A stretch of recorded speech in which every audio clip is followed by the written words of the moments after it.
Beca Dafydd dwi a dwi ar y mlwyddyn gyntaf yn astudio bydwreigiaeth ym Mhrifysgol Bangor.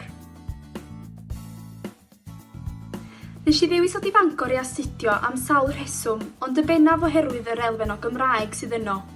Wrth fod y Gymraeg yn bwysig iawn i mi, roedd dod i Fangor i astudio yn rhoi y cyfle i mi fanteisio ar ddefnyddio'r Gymraeg, boed hynny mewn amgylchedd glinigol neu mewn gwaith academaidd.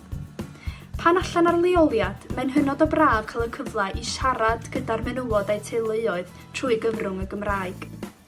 Dwi'n meddwl fod yn bwysig i mi hefyd i bwysleisio ar ba mor gefnogol ydy'r tiwtoriaid i gyd, ac i mi yn benodol ac yn bersonol, ar ba mor gefnogol ydyn nhw ynglŷn â'r criw bach ohonom sydd yn awyddus i wneud elfennau o'r cwrs drwy gyfrwng y Gymraeg, a pa mor awyddus ydynt i wneud unrhyw beth i sicrhau ein bod yn cael pob chwarae teg i wneud hynny.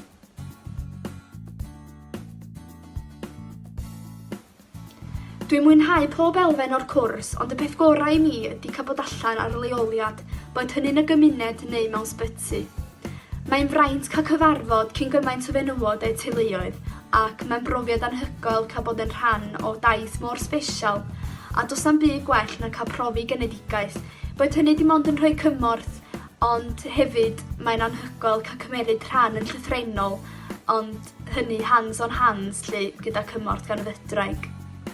Dwi hefyd yn teimlo fel mae mod yn mynd allan i'r gymuned yn hyderus gan ein bod yn derbyn y gwybodaeth o safon uchel iawn yn ystod yr wythnosau ffiri, ac mae'n braf cael cysylltu yr hyn da ni'n ei ddysgu yn ystod yr wythnosau ffiri gyda yr hyn da ni'n ei wneud yn ystod placement.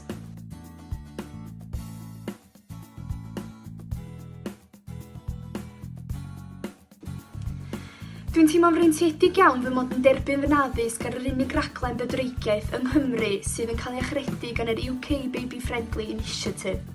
Ac oherwydd hyn, dwi yn gwybod fy mod yn derbyn y wybodaeth orau bosib, y wybodaeth o'r safon ucha a'r diweddara sydd yna'n galluogi i mi gyfoethogi y gwaith dwi'n ei gyflawni a gwneud yn siŵr fy mod yn trosglwyddo'r wybodaeth gywir wedyn i fenywod pan ar leoliad.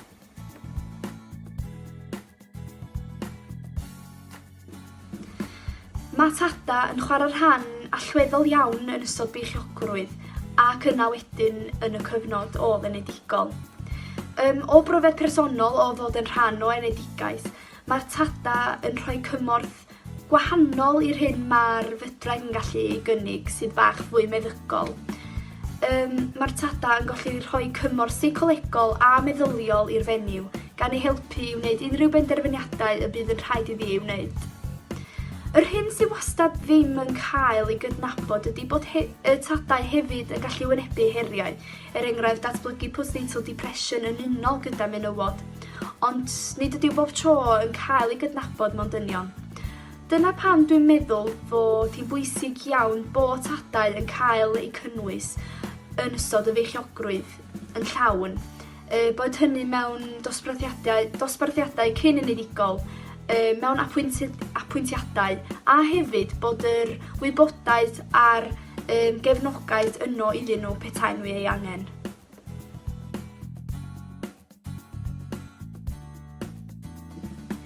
Dwi'n meddwl bod optimeidio'r profiad o enedigaeth yn ran allweddol o'r enedigaeth ei hun.